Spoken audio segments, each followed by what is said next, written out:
Yeah, it's the same challenge that leaders, whether it's a marketing leader or a production leader or manufacturing leader, each of them faced the same challenge through every cycle of innovation. Innovation always follows more or less the same trend. You have innovation that starts in the back end in the laboratories, and then that innovation becomes available to a select few, which could be either the biggest organizations, biggest corporates, or governments, or rich governments, etc. And then the real transformation happens when that innovation or technology becomes democratized, where the masses get access to that technology. And a classic example is something like the GPS, which helps someone get from one location to the other. GPS has been there for many, many, many years. But the difference is it used to be available for probably defense or certain high, cost categories and segments that had access to those technologies. And then you had, of course, the aircraft and the planes. That's why 20 years back, it was a novelty.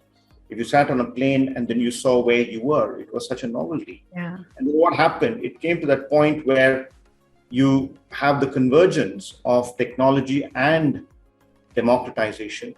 Because if you go just around 10 years back, GPS did come into smartphones, but it was still difficult because the price of data was so high. I remember some of my friends getting fascinated by GPS coming onto their smartphones, and they started using it.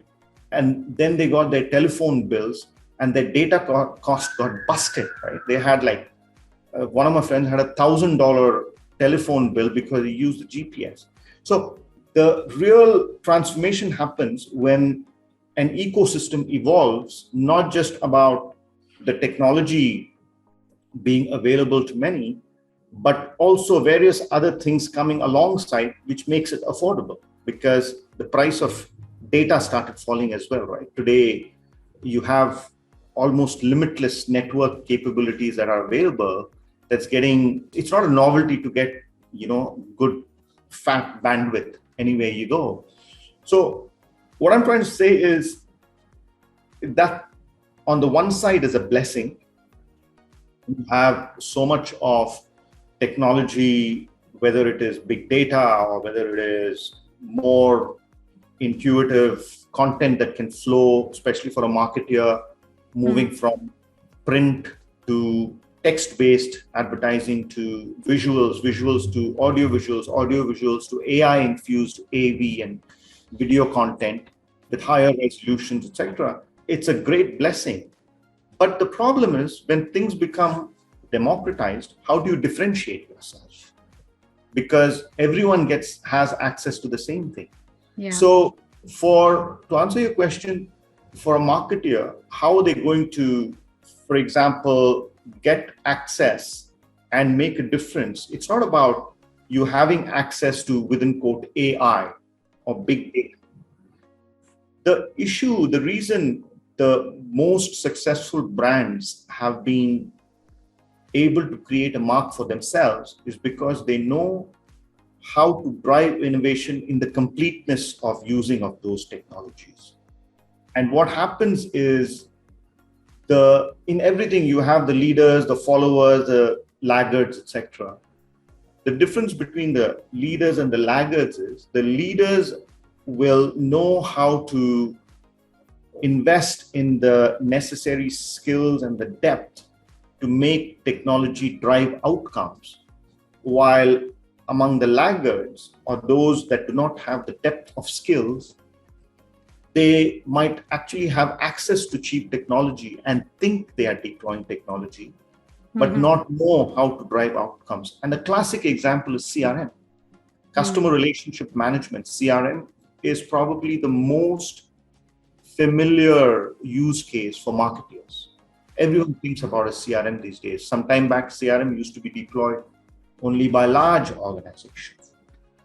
But CRM today, fortunately, is available without spending millions and millions of dollars in license costs and implementation costs. It's possible today to get a CRM for just, say, $200 a month or even less.